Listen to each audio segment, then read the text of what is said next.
નમસ્કાર મિત્રો મિત્રો જો તમારી પાસે પણ રેશન કાર્ડ હોય તો આ વિડિયો ખાસ જોઈ લેજો, કારણ કે સરકાર જે રેશન કાર્ડની અંદર મોટો ફેરફાર કરવા જઈ રહી છે કે હવે વ્યક્તિ દીઠ અને 35 કિલો અનાજ આપવામાં આવશે।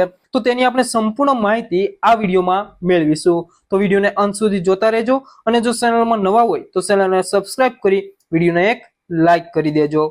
સૌપ્રથમ વાત કરીએ મિત્રો તો દેશની જાહેર વિતરણ પ્રણાલી અને રેશનિંગ વ્યવસ્થામાં ટૂંક સમયમાં મોટો ફેરફાર થઈ શકે છે।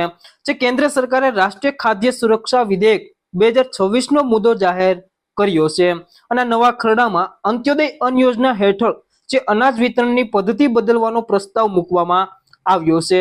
જે સરકારના જણાવ્યા અનુસાર આ પગલાંનો મુખ્ય હેતુ એ ખાદ્ય સુરક્ષાને વધુ મજબૂત અને ન્યાયસંગ બનાવવાનો છે।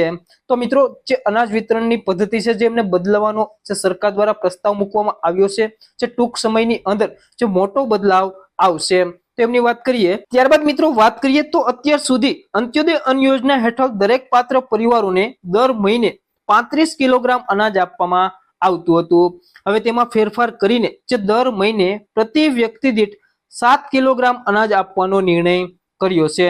તો મિત્રો અહીં જે દર મહિને જે ફિક્સ અનાજ આપવામાં આવતું હતું તેની અંદર મોટો ફેરફાર કરવામાં આવ્યો છે।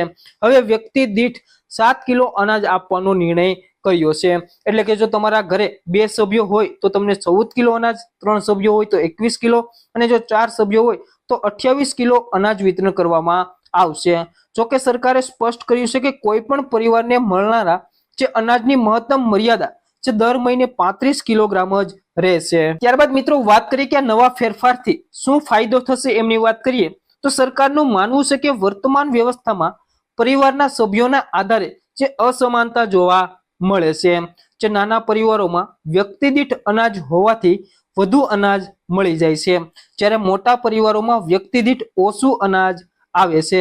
તો આ સંતુલનને ખતમ કરવા અને તમામ લાભાર્થીઓને સમાન ધોરણે લાભ આપવા માટે આ નવી વ્યવસ્થા લાવવામાં આવી રહી છે। ત્યારબાદ રેશન કાર્ડ ધારકો માટે મહત્વની અપડેટની વાત કરીએ તો સરકાર દ્વારા હાલમાં 70 લાખ રેશન કાર્ડની ચકાસણી કરવામાં આવ્યા છે, જેમાં 6 લાખ જેટલા અપાત્ર રેશન કાર્ડ રદ કરવામાં આવ્યા છે। જો તમારી પાસે પણ અથવા તો તમારા ઘરે પણ આ 5 સુવિધાઓ હશે તો તમારું પણ રેશન કાર્ડ એ રદ કરી દેવામાં આવશે। જેમાં સૌપ્રથમ છે મિત્રો 100 ચોરસ મીટરથી વધુ જે પ્લોટ અથવા તો ફ્લેટ હશે તો તમારું રેશન કાર્ડ રદ થઈ જશે। ત્યારબાદ પોતાનું મોટું પાકું મકાન હોવું અથવા તો ઘરે એસી કે જનરેટર હશે અથવા તો તમારી પોતાની માલિકીની 4 વ્હીલ ગાડી હશે અથવા તો તમે આવકવેરો કે ઇન્કમ ટેક્સ ભરતા હશો તો તમારું રેશન કાર્ડ એ રદ કરી દેવામાં આવશે। અને મિત્રો આવક મર્યાદાની અંદર પણ જે સરકાર દ્વારા નક્કી કરવામાં આવેલ આવક મર્યાદાથી વધુ આવક મર્યાદા હશે તો પણ તમારું રેશન કાર્ડ રદ થઈ શકે છે। જેમાં ગ્રામીણ વિસ્તારની અંદર 2 લાખ રૂપિયા અને શહેરી વિસ્તારની અંદર 3 લાખ રૂપિયા નક્કી કરવામાં આવ્યા છે। જો આનાથી વધારે તમારી આવક હશે તો તમારું રેશન કાર્ડ રદ થઈ શકે છે।